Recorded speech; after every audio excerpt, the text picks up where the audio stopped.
Politikus Marwarar Sirait berpamitan dari PDIP dan mengikuti langkah politik Presiden Joko Widodo. Ini menambah daftar politikus PDIP yang hengkang dari partai pemenang pemilu 2019. Ada apa sebenarnya di balik ini semua? Kita sudah bersama dengan Marwarar Sirait. Selamat siang, Bang Ara. Siang, Putri. Baik, Bang Ara, mungkin bisa dijelaskan alasan kemudian mundur dari PDIP dan apa sebenarnya maksud pernyataan Bang Ara soal mengikuti langkah politik Presiden Joko Widodo?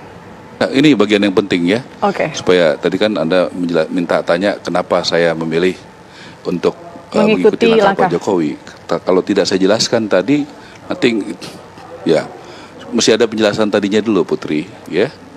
Jadi tentu saya melihat justru sosok Bung Karno itu yang memperjuangkan rakyat kecil itu ada pada figur Bapak Jokowi. Buktinya apa? Dia dari bawah.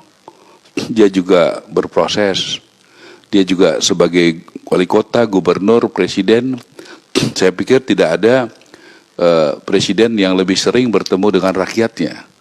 Saya pikir tidak ada yang lebih longgar, boleh dicek dari Pas Pampres, pengawal presiden yang begitu sering bertemu, menyapa, menyentuh pada saat COVID, mengetuk rumah-rumah rakyatnya untuk membantu rakyatnya. Saya pikir itu jelas bahwa Presiden Jokowi adalah bukti nyata dari ajaran Bung Karno tadi. Saya melihat itu. Kemudian Bung Karno mengajarkan kita tidak bisa ditekan oleh kekuatan asing. Dulu tahun 55 di Bandung, Bung Karno mendirikan non-blok. Supaya negara-negara di Afrika dan Asia juga bersatu, punya bargaining power menghadapi dominasi waktu itu Uni Soviet dan blok Amerika, blok Barat dan blok Timur. Kita lihat contohnya apa.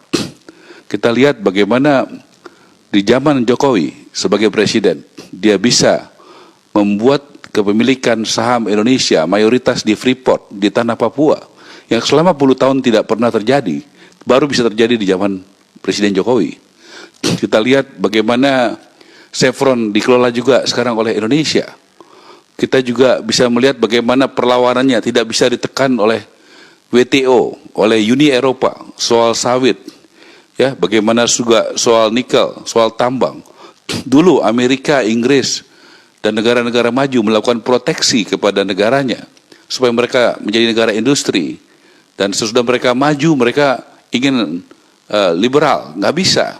Kita juga harus memproteksi kemampuan sumber daya alam kita dan kita kelola. Ya, baru kita juga bisa menuju seperti negara mereka. Kenapa kita nggak boleh maju? Dengan kita mengolah seperti yang Pak Jokowi lakukan, kita mendapatkan royalti yang besar, pajak yang besar, keuntungan yang besar daripada kita mengekspor mentah. Nah, saya melihat justru yang menjadi contoh sebagai Bung Karno itu adalah Jokowi. Dari tadi bagaimana kepeduliannya kepada anak kecil, memberikan anggaran desa, bagaimana perhatiannya turun ke bawah, keliling Indonesia. Saat ini ya Bang Ara ya. Maaf, durasi kita terbatas, tapi Anda melihat sosok Bung Karno ini ada di sosok Jokowi, begitu ya Bang Ara. Tapi kalau untuk pernyataan Anda tersebut, apakah ini bisa dibilang ataupun aksi Anda atau sikap Anda pamit dari PDIP, apakah bisa dibilang sebagai sinyal dari suasana kebatinan Presiden Jokowi?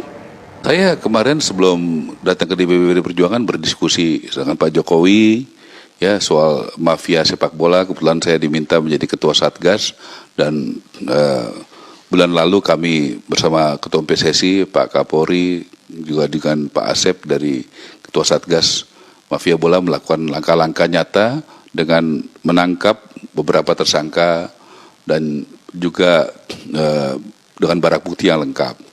Kemudian juga kita berbicara juga banyak hal soal olahraga dan sebagainya. Saya mengenal Pak Jokowi dari tahun 2000, sekitar 2006-2007 ya, waktu wali kota Solo. Jadi hubungan kami sangat baik. Kalau orang sudah baik dekat itu, kita batinnya dekat.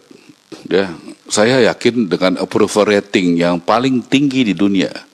Mungkin berapa bulan lalu itu yang paling tinggi itu Narendra Modi dari India.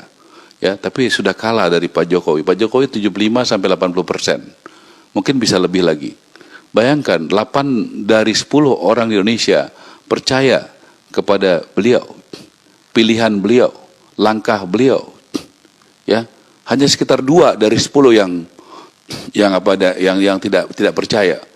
Saya pikir saya bagian dari 10 orang itu, dari 8 dari 10 orang itu, yang 75 sampai 80% yang percaya dengan langkah-langkah Pak Jokowi. Dia membawa kerukunan.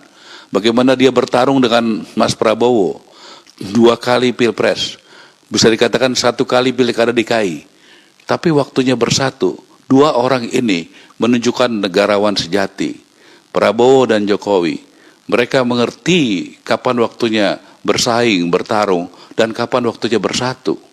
Dan pada saat, saya harus mengatakan apa adanya, pada saat ada di DPR, saya tahu persis tidak pernah partainya Pak Prabowo, Gerindra itu tidak mendukung langkah Presiden Jokowi. Baik.